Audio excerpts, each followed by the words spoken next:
Hello and welcome to my first video of 2020. Today we're going to take a look at the all-new Fujifilm X-Pro3. This just went on sale in December and B&H has finally sent me this for me to review. And just a disclaimer, neither Fuji or B&H paid me or even asked me to do this review. I just simply asked for the camera and they provided, so thank you. I've been personally very excited about the X-Pro3 announcement because, as some of you may know, I've been testing a lot of Fuji cameras last year, starting with the X-T2 and X-T3 and also the X100F. I never got to try the X-Pro2 though, because although I really like the design of that camera, for the way I shoot my photos, I feel like the X-T2 will be a little more practical, because on the inside those two cameras were basically the same, but having the flippy screen and also some extra dials and buttons I thought would be more useful to me. And fast forward to now, when you compare the X-T3 and the X-Pro3, it's almost the same story. They both have the same 26 megapixel sensor, the same processor, the same native ISO range from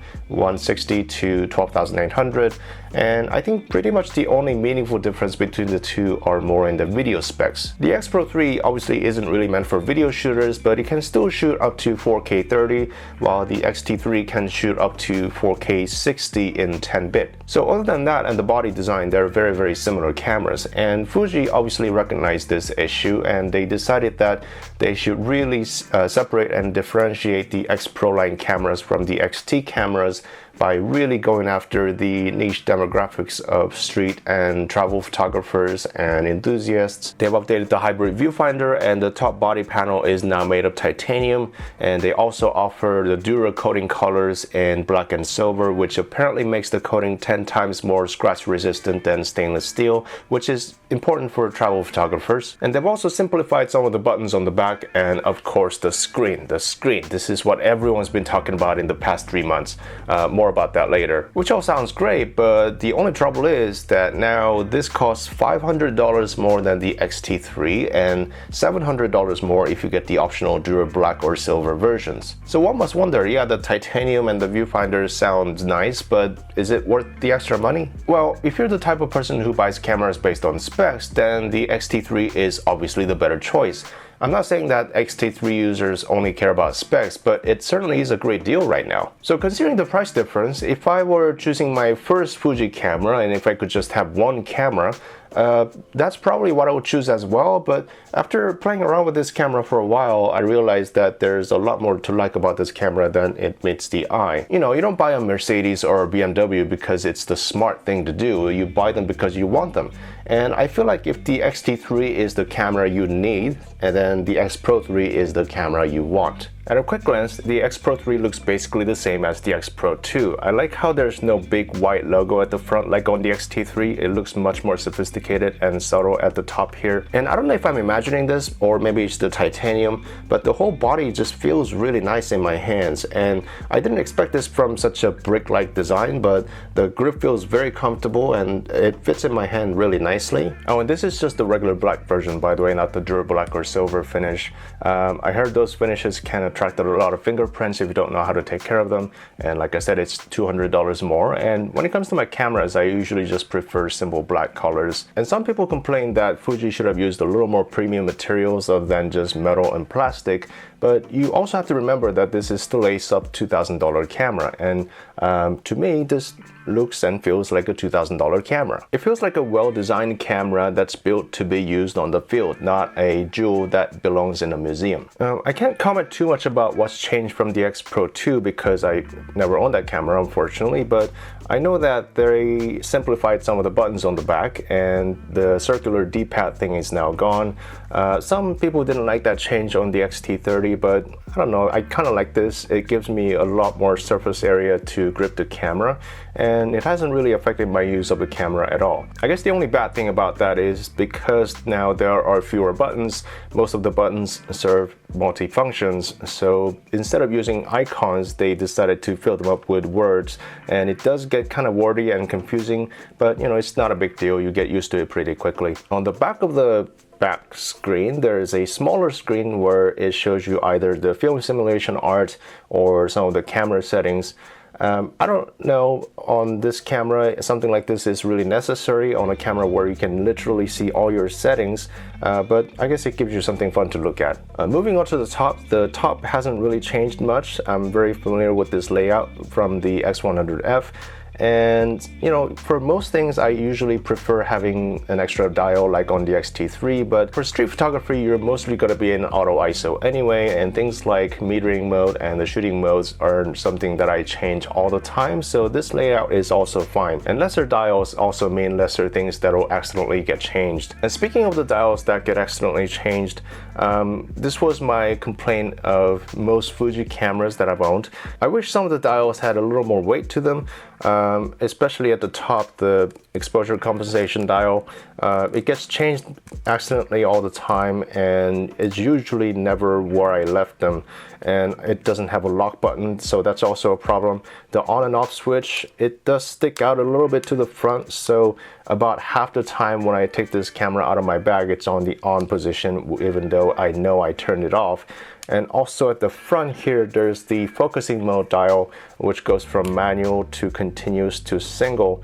And this also gets changed quite often in my bag. So, and it always takes me a little while to figure out what's wrong with the camera because I don't always look at the front of the camera. So every time I take this camera out of my bag, I always check these dials. The dual UHS card slots, I love it. It's not absolutely necessary, but I'll never say no to them. While shooting uncompressed RAW and JPEG, the buffer filled up after about 36 shots while doing 11 frames per second, which I feel is more than enough for what this camera is intended for. And when the buffer is filled up, the camera doesn't completely freeze up like on some other cameras, so that's really nice. The battery life is also pretty much the same since it uses the same Fuji battery. I was averaging around 350 shots per battery, which doesn't sound great, but you know, that was while walking around town for several hours, which is what this camera is meant for, not at like a professional shoot or at an event where I could fill up 350 shots like every half an hour. The image quality is obviously the same as the X-T3, not much news there,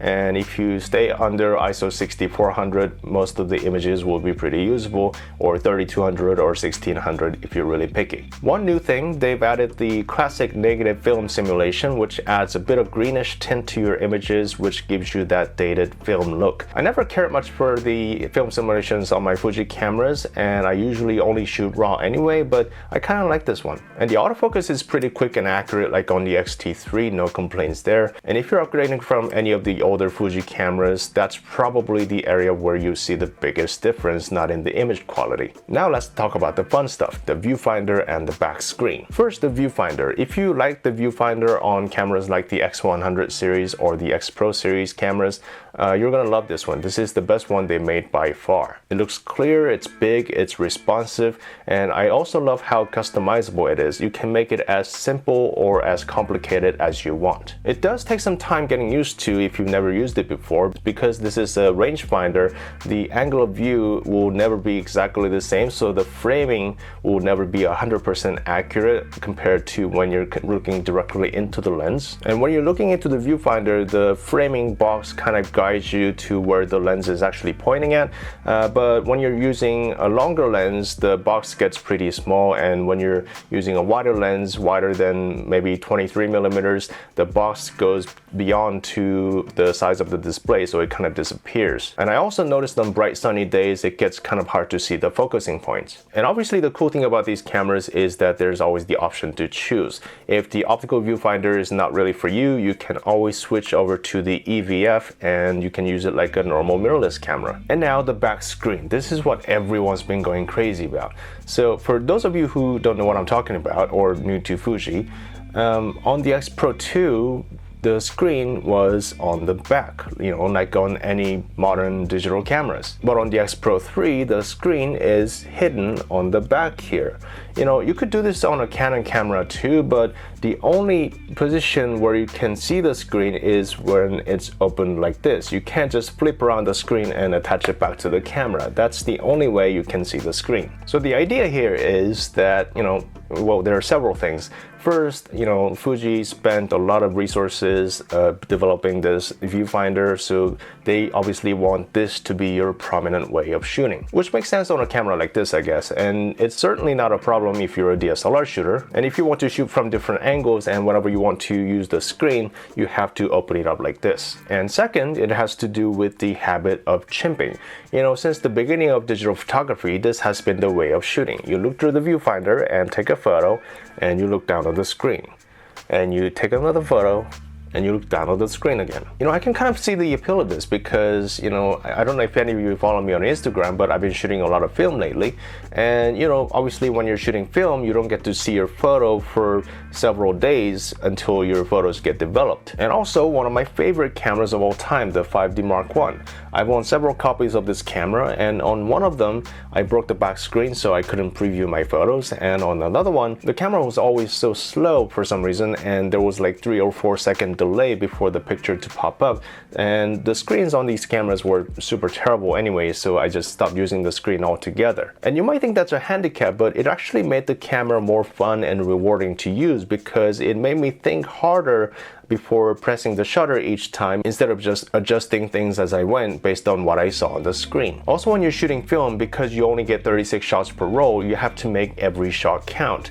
It made photography an experience, not just something you have to do to get a result. For example, I drive a car with a manual transmission, not because it gets me to places faster, but because it makes driving an experience, not just something dreadful that I have to do to get myself from A to B. So I totally understand where they're coming from. This is a camera that I should really like. But when I first saw this at the announcement, I wasn't completely sold on it. I felt like this was a bit forced. I felt like they were trying too hard to impress and fix something that wasn't broken. I like the idea of having a creative challenge, but this didn't really feel authentic. What I did appreciate though was the fact that they were trying something new and different. So I decided to stay open-minded and see what it's like to live with it. And at the beginning, it certainly took some time getting used to. I found myself constantly lifting up the camera and then realized that I would either have to bring the camera back to my eye or open up the back screen. The funny thing is that before I got my first Fuji cameras, I was mainly a DSLR shooter. So before I got my Fuji cameras, I was mostly using the viewfinder, and it was actually the Fuji cameras that introduced me to the habit of shooting with the back screen. So it is a bit funny to me when I see all the Fuji users on the internet saying things like, "Oh, you're just being an amateur. We pros use the viewfinder, not the back screen." Well, here's the thing. Most of you probably have certain opinions about the back screen, and I don't think anything I say in this video will strongly change your opinions. Everyone's different and everyone shoots differently and everyone comes from different cameras. I got used to this after just a few days, and we are all human beings. We can adapt to new things really well. You either learn to shoot more with the viewfinder or you just get quicker at opening up the back screen. With the issue of chimping, that's also an interesting topic because when you're using the EVF or when you're shooting with any mirrorless cameras, there's lesser reason to chimp because, well, you just saw the shot. You're basically seeing the final results as you press the shutter button. So in that sense, the back screen wasn't really necessary, at least to me, except when I was showing my photos to someone else. To me, I think Fuji took this design maybe one step too far to make it a little inconvenient, but maybe not far enough to make it something really groundbreaking and innovative. Maybe instead of just hiding the screen, what if they just got rid of it altogether? Maybe instead of just hiding the screen, what if they made it smaller so it could fit all on here? Because right now, yeah, the viewfinder is nice, but I'm still gonna open up the screen when I need to. And one thing probably worth mentioning is that, you know, you have to remember that this is a very complicated modern digital camera. So when you first get the camera, you're gonna have to go through the menu and there's gonna be a lot of customization you're gonna have to do. And it is a bit annoying that I have to open up the screen like this every time I have to go in the menu. I know that sounds kind of stupid, but having the screen down here with all the buttons up here, this is much more uncomfortable than it really looks. But in reality, I'm really just nitpicking here because once you do have everything set up in the menu, then you can just kind of close it and forget about it and focus on what's on the outside of the camera. And then this becomes a proper Fuji camera. When you take it out to the streets, it's extremely fun to use. And if you're feeling really committed, you can just kind of challenge yourself to never open up the back screen and you can just use the optical viewfinder and see how you get on. To me personally, the back screen didn't really affect the way I shoot as much as I thought, which is a good thing, I guess, but it didn't really give me a radically different experience either. If I had a choice, I will probably still choose a normal screen even if it doesn't flip out, but that's just me. Remember when Apple decided to take out the headphone jacks on their iPhones and called it courage? You know, I think this is Fuji's courage moment. You know, does this make it a better camera because of it? No. Does it slightly inconvenience people sometimes? Yes. But eventually people will get over it. I think this camera is still more about the viewfinder more than the back screen. And of course, if you like the viewfinder, you don't have to use the screen.